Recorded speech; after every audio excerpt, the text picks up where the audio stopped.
Another day working on the MX5, and aside from making a mess again, I've done quite a bit of progress. And once again, I didn't film it, and you know why? I couldn't be bloody bothered. I just want to get this car running. So yeah, what have I done? Well, there's more to come, but I'll show you as it is now. First up, I have painted the inside just to see what it was going to look like, and the answer is decent. Literally, this was one can of satin black very quickly, just to sort of well, see how it would look. And yeah, good. As I also mentioned in, I don't know, the previous video, I think, is thanks to this car being small and being highly modified, putting it back together is now a jigsaw puzzle, where the seats have to go in before the hard top, and then finally the hard top mounts, because if I don't put the seats in first, I can't get them in once the hard top's on. And if the hard top's on, the mounts are on, and the mounts are permanent, so it's not like it comes off easy. So yeah, you've got to do it in the right order. So obviously, before I do any of that, I have to paint the inside. But then there was another thing I remembered that I need to do, which these shiny bolts and nuts and washers that you can see along each floor pan is an indication of what it is. Chassis rail braces, frame rail braces, whatever you want to call it. This is UK, so really it should be chassis rail braces, but everything's Americanized, so most people call them frame rail braces. Even I kind of do, because that's what they're called on most websites. But I kind of remembered last minute that I needed to fit them first, because obviously you've got to strip the interior and drill the holes to mount the bloody things. So I couldn't fit, you know, I still can't fit my seats until they arrive. So I quickly looked online and realised they ain't much money, and B, the company I got them off had them in stock and was showing next day delivery. So I ordered them yesterday and they turned up today. Simple as that. You know, I'm impatient, so when I need something, if somebody's got next day delivery, they get my fucking vote, and they did. So done it. They are all fitted. It's not the easiest job, but it's not the hardest job either, if you're used to this kind of crap. Thing is, with mine, it was harder than most, because, well, the underneath of my car isn't standard. What they do, they wrap around sort of the standard chassis rails and bolt along either side of them. But on mine, well, I'll first say, on normal or standard MX5s, there's no gearbox to chassis mount. It's mounted to that power plant frame thing that goes to the back of the car, which is kind of part of the reason the shell in the middle is not that stiff, because there's nothing tying the left and the right together. But on this, because of what we've done, if you remember right back at the beginning when I first fitted the engine and gearbox, well, me and Thomas did, Thomas has made a gearbox mount. So what it is an actual big bit of rectangular steel running from the left chassis rail to the right. And because of that, I had to cut an equivalent hole in both of these mounts to make them fit. I will show you now. I've made a mess under here so it doesn't look pretty. But yeah, this be them. Very shiny. I don't like shiny stuff, so I know they get dirty straight away, so it don't matter. But I might just end up painting them. But this is that chassis rail. I had to cut a notch. It's not all the way through. As you can see, it's 3/4 of it left. But I had to notch it for this. And then when, because this ain't even fully welded and finished yet, it's going to go to that, and it might well go to the rest of these braces. But you see where they are, and they're bolted each side, front to back. And they are like very tight to the original chassis rails, to the extent that if your car's anything like mine, I used a jack to basically squeeze them into place, and then once you've got a couple of bolts in, because these are so fucking rock solid, it basically pulls everything else straight anyway, so you don't need a jack after a bit. Maybe it was I don't know if it's a coincidence or what, but I first offered these up and neither of them was gonna go in without pushing it with a jack. I tried this side, not even close, so I thought I'll try that side, and that wasn't even close, but I was already over there by then, so I just started with that side, and I did that side with the jack, and yeah, bit by bit, and you know, all done. And then when I went back to this side, this one all of a sudden slipped straight on. So maybe it was luck, maybe putting that one on anyway basically straighten things up, stiffen things up, that this side was no longer twisted. I don't know. I mean, the thing is with these is they're proven to work. Like, I've only fitted the things that everybody is, you know, it's universally accepted, that it's not in your fucking mind. They really do help, which is not many of these braces, to be fair. But these things, door bars, roll bar, hard top mounts, is about the only thing. Maybe a front strut brace. You know, there's a lot of these things that are kind of like, they think, you know, people think it makes a big deal, but it's debatable whether it really does. But these are the things there's no debate on. So whether I was just lucky the second time round and it went on because it did, or whether it was because fitting that side, which really was a lot of work and a lot of like jacking it and squeezing it and changing it, straightened everything out, I don't fucking know. But either way, they're on. And which allows me now, once I've finished painting the inside, to get the seats and everything in, because anything else under here now can be done in place. Cause I still need to, this is seam sealer, so I need to put some fucking, you know, wax oil or some shit over these bits and pieces and so on. Obviously I can't do anything on this bit here until it's welded, because you know, you can't really weld wax oil unless you want a nice little fire. So yeah, these things as well, they come with new brackets for the fuel lines, brake lines, whatever, and it's bloody lovely. Little stainless steel bracket, same as the original. You could reuse the original really, but they're always a bit crusty. But it comes with new ones and they're really good. So job done for a few hundred, well, what was it, 120 quid? I can't remember what it cost. It wasn't much. It was not much over £100. And yeah, it took a few hours this afternoon. And honestly, with me, if your car was already stripped and it was a standard MX5 without a custom bloody gearbox cross member, it wouldn't take long. It would take, even if you had to do a lot of jacking to force it in place like I did, it'd probably only take you a couple hours. It would take you a lot longer to remove the interior of your car to get to the places inside to do the bolts and refit it than it would doing this actual job. Because with me, the thing that took the time was to work out where I needed to cut and then cut it and so on. Because obviously I wanted to cut the bare minimum needed and so on.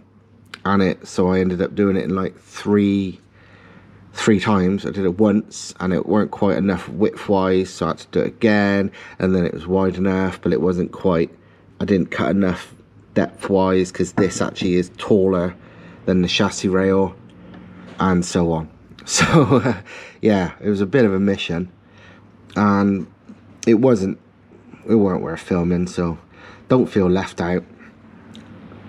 So yeah, the next thing I guess is to finish giving the inside a coat of paint and get these bloody seats in permanently on the hardtop.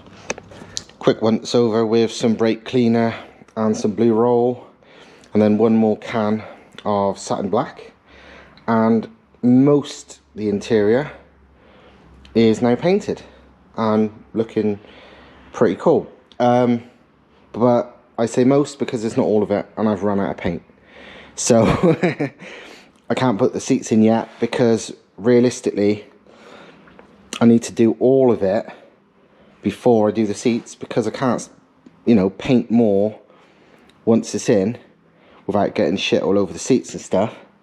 So I need to do everything first. So, wow, it's too late today. Shops are closed. Wow. Halfords maybe, but there isn't a Halfords around here. So yeah, I'm going to quit for tonight. Go back to civilization where there is actual shops that are open. Buy some more satin black spray cans and finish this over the weekend. But it's getting there and it's looking good. I just got to make sure I do practically all the paint I need to on the inside before I put everything in, because it's gonna be a fucker to do once things are in. Basically, it could be done with a hell of a lot of masking and messing about, but no thanks. Do you know what I mean? It's like, no, I'm not really a fan of that. Another day, another load of progress on the MX5, and as you can probably see, the interior is now black. Looks pretty good as well. I haven't done the doors yet. Oh, there's quite a lot I haven't done yet, but generally the inside is black. As I've already explained, because of the way it's so tight in here now with the cage and the hard top and the big seats, everything's got to be done in the right order, because it's a bugger getting it all out again. So obviously paint before seats, and those frame rail braces, which is what I've already shown you on this video, before paint. Then seats before hard top, then hard top, then hard top solid mounts. I've had to modify slightly the side hard top mounts to clear the cage. Well, I didn't even have to modify the mounts, I modified the cage ever so slightly to make them fit, which is nothing. Obviously the fronts will go straight on, and the rears is, it's a weird setup, so I will show you. This is how MX5 rear, well, the hard tops and whatever mount, and it's what they call these Frankenstein bolts. They look like the bolts in the neck on like Frankenstein's monster. So what they normally do on these, the bolts don't hold it in place. They're literally like a hook. So this thing here basically clips onto that, and it stops it moving about. Basically, it's secured only by the front and side clips, and this bit just holds it in place. There's no actual true attachment to it. It just stops it coming off. And obviously that's not brilliant from a chassis stiffness point of view, and people say it, you know, makes a hard top squeak sometimes, obviously, because it allows a bit of movement. So they make Frankenstein bolt delete kits, and I will show you what that basically entails. Let me take the original setup off.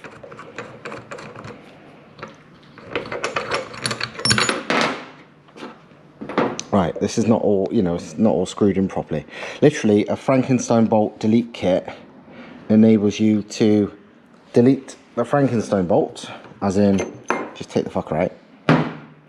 And then it is what basically looks exactly the same as the OEM one, but rather than that just being a thing to push in, it's a full circle, so it's literally holds it in place. Then you put a normal bolt through it, and job done. But, well, I ordered some of them at the same time as those front and side ones ages ago. Problem I've got now is I can't find the bloody things.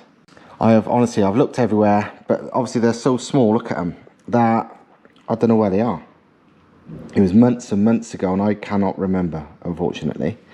I've looked everywhere, so I was like, well, bollocks to it, I'll just buy some more. I realised the kit's like 30 odd quid. It's like, I ain't spending 30 quid on this. Let's see what I can do. So, well, I've had a look and it's like, hang on, you can make this. So, yeah, normally, like I said, the kit consists of this basically, but that as a full circle. A new longer bolt that goes through there, and like a rubber washer thing, spacer, so it's at the right height. And it's like, well, why don't I make something like that? Because obviously, to make that into a solid thing, you just need to weld a washer on. And for that spacer, well, I thought, hang on, I swear I've got something that height. And my hoarding and turbo geekery made me know this. And it's these. I've got hundreds of the bloody things. And if you look, it is literally the perfect size spacer. Absolutely to the fucking millimeter. Perfect. And you know what them things are? They are off actuators on whole set turbos. They're like a spacer that goes between the bolts and the actuator on practically every whole set from about a HX30 upwards up to like HX60s, anything with an internal gate. They've normally got anywhere between about 2 and 6 of these in the setup to sort of space things out and to, yeah, make everything fit properly. But it turns out I can use them for that. It's the right size hole in the middle for the bolt, it's everything. And while the ones you buy, that is like a rubber or plastic or something spacer, this will be a metal one. So I will probably actually weld that to make it one piece. And then, yeah, job done. A solid Frankenstein delete thing for zero money without spending, wow, another 30 quid because I've bloody lost the first lot. I mean, if I would have realised it was this simple before I bought it, I would have done this from the beginning and never got one of those kits, because I like making stuff and I don't like spending money. But I never even looked at it when I bought it ages ago. And now I've looked, I realise I can make something. So I'm going to make something. And 5 minutes later, it's done. That's what I made via fluffy sanding disc and a MIG welder. Basically, I widened both sides slightly so I could sit the spacer back into the correct position, which I'd worked out to be the top of these holes with the middle of there. What that did, because obviously there's movement there, that allows the movement to sort of sit. I mean, I've pushed it as far forward as I can and it sort of sits in the middle, so it means there's a bit of movement front or, you know, rear if I need to, or side to side with these. And yeah, the height was once you sort of squash this down fully, height wise it was exact. So yeah, I literally did it like that. I didn't clean this side up so you can see exactly what I welded. I just welded it around there.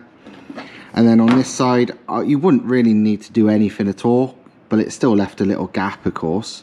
So I just flipped it over, did a few little welds there, then ground them back smooth, and it's done.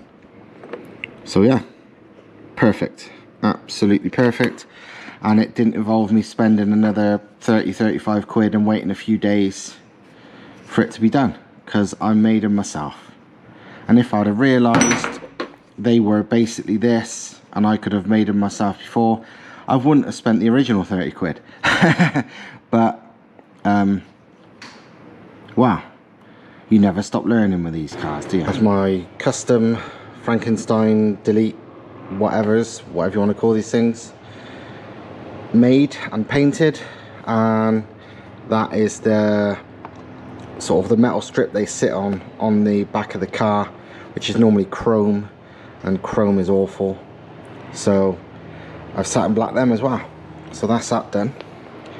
Now to double check, triple check everything on the inside is properly black, and then I can put the seats in for the final time once there's nothing else that needs to be painted or removed.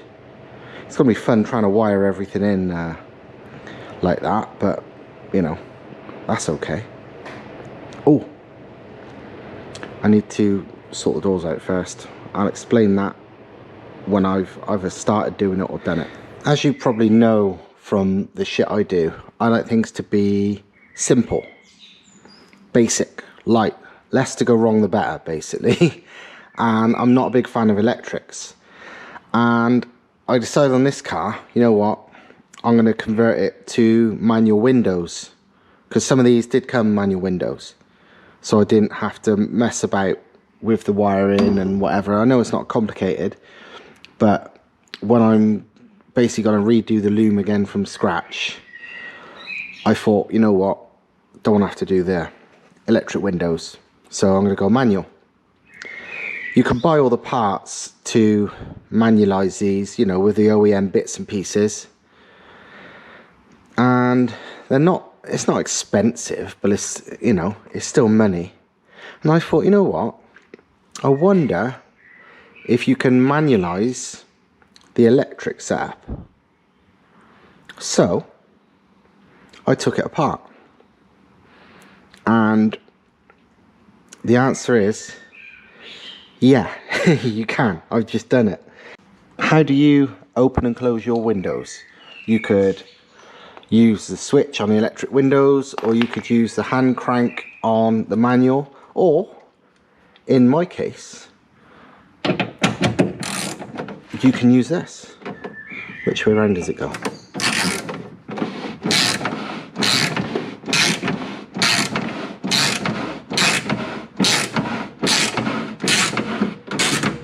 Yeah.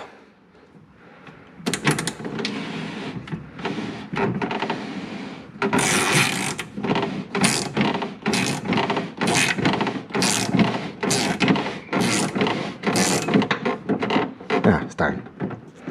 So yeah, I've made a 1/4 inch drive ratchet manual window conversion, which is good. Because, well, it's not really good, it's just whatever, but it works, it's done.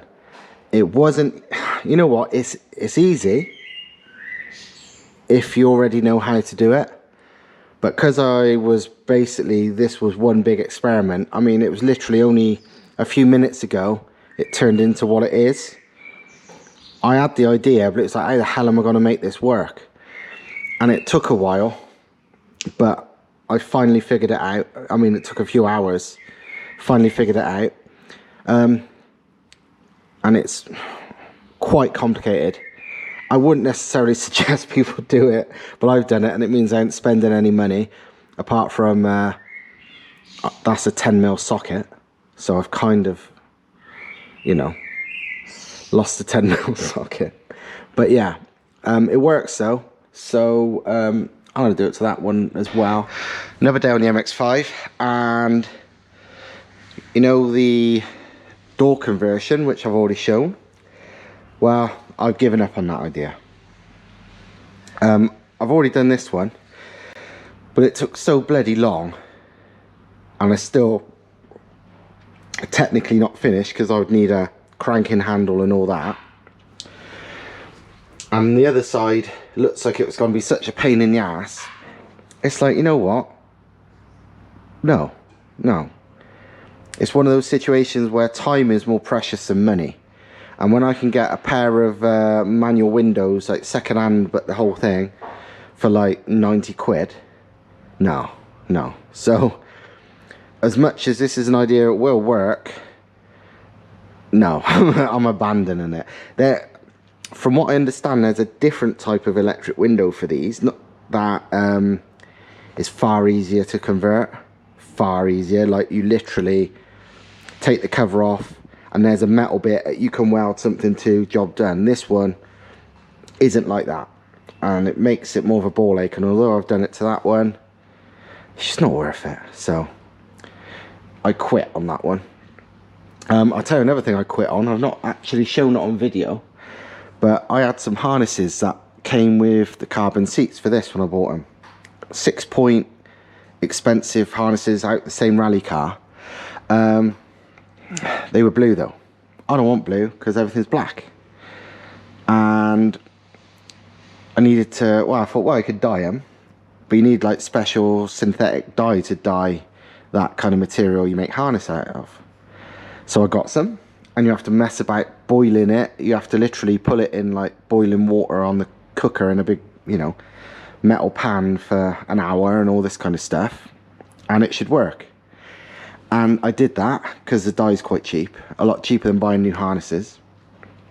And yeah, it worked. Unfortunately, not worked well enough. Really, I needed bigger pots to do it so I could stir the harnesses around a bit to make sure the coverage was proper and all that. So they've come out, some bits perfectly black, some bits still patchy blue, so it looks like shit. So again, rather than doing it for the second time and wasting another couple of hours, again, time's more important than money sometimes, so I've just gone and bought 2 lots of harnesses. So yeah, 2 fails, but fails maybe you can learn from. I'm not going to bullshit you like some of these places do. It was a good idea, but it's just not worth a good idea to spend that much money on. So there you go. And in other news, something very small, but very, I reckon it's going to be pretty good for the, well, I know it's pretty good, is these things. I knew nothing about this until somebody on a YouTube video said it in the comments, and I had to even Google what the hell they was on about because I'd never heard of them. But it's these things. Basically, as standard on, well, on all cars really, but on MX5s, they've got these rubber door stop thingy bobs. They're like quite stiff rubber, and they just sort of sit in there where the door's closed, which is fair enough. It's just to kind of stop the doors rattling. It doesn't really serve another purpose. It's just a door bush, door stop, like a bump stop really. But it turns out, and people have tried them, and they're quite common on a lot of cars, especially convertibles, it turns out, because of the inherent wobbliness of a chassis with no roof, is these sort of thicker, bigger, stiffer ones. And what they're basically solid plastic, Delrin as they like to say, but really plastic. And yeah, these cost me like 10 quid, 15 quid, I can't remember, off eBay. And what they are, they're the same fitment, but A, they're rock solid, and B, they are thicker and wider, and basically they're exactly that size. So when you close the door, it rigidly mounts the door to the rest of the body, more than before it was allowed to flap about. Now obviously it's rigid on the hinge side, but then it can no longer move on this side, which effectively stiffens the chassis. And people, it sounds crazy, but people's like, yeah, it definitely works, you know, we've fit it. You can tell by even the lack of creaking and whatever when driving normally. But you, even when you shut the door, it's kind of clear.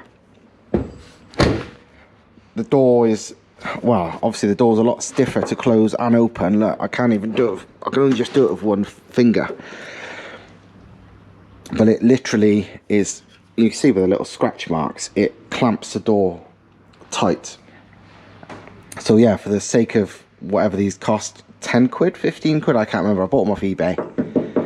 And they're just black plastic, 3D printed things by the looks of it. But yeah, bang on, absolutely. Yeah, for the money, I don't think it's, I think it's a given, as long as you don't care about having your doors being super, you know, super easy to open, which everybody's strong enough to open the door still, it's not that bad. then I think that's money well spent. Obviously this is just loosely fitted for now because I've not finished spraying things and doing this and that, but I just thought I'd try it before I'd even filmed it because I didn't know if it was even going to work, but yeah, it's good. So, well, I've been at this for about 12 hours now. It's best part of midnight, but the inside's done. Literally, wow, you know, the seats, the cage, the hard top, it's all in permanently. The hard top mounts, that was a pain in the ass, especially these rear ones. I had to remove and refit and modify them about 50 fucking times. But those things, carbon seats, yeah, all good. Obviously need to do the door cards, the window winders, and obviously stuff like center console, dash, blah blah blah. But you know, that can all be done now. The seats and the roof are on, but it is properly rock solid. Driving position is basically as good as I can possibly get in an MX5. Literally the back, the ass part of the seat is touching the ground. Like, you know, it's about 1 millimeter from the floor. I can't get any lower. It gives me as much headroom for a helmet and stuff as I'm ever gonna get. It's still not much, but it's the best you're gonna get in an MX5, unfortunately. I can get in and out, no easy task, but you can get in and out. I might even go for an even smaller steering wheel, because although it's fine, it does feel to me sometimes like with the clutch fully up, my legs might be a bit close to the wheel for my liking, but I honestly won't know until I'm driving it. But that's first one little thing, but it's nothing. I mean, that's a 330mm wheel. I could go down to a 300 and it would solve it. Or, to be honest, I didn't too fussed about going less. But whatever, a 300 would be fine. That's a 330. It's not exactly a tiny wheel, just a tiny bit smaller than the original. So, but yeah, it looks pretty badass. So, you know, all in all black and carbon, satin black. Roof's the same. The cage, yeah, fucking awesome. It's super dusty at the moment and obviously unfinished, but you know, that looks mean as anything. Because yeah, it's not going to be a show car. It's going to be a badass car to use, and you know, but it's still going to look the part, and what that part is just mean as anything.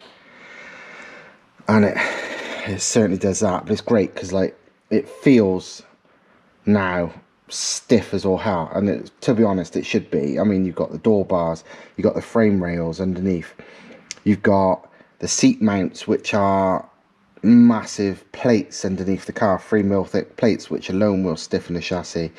You've got the hard toppers now solidly mounted everywhere, front, middle and rear.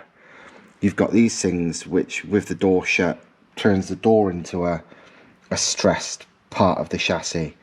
You've got the gearbox cross member. MX5s don't even come with as standard. Yeah, I'm fairly confident this is going to feel super fucking, you know, responsive chassis, which is what I want, because this car's purely being built for fun. It's not being built, I'm not planning to enter any competitions or be the fastest or whatever, anything. I don't give a damn. I'm literally want this to be the most fun thing, which is how I've built it, because I'm used to MX5s. I know what makes them fun, and I've been making this the best of all worlds. So yeah, that's where we are now. Obviously I've still got plenty to go, but big step. Good times.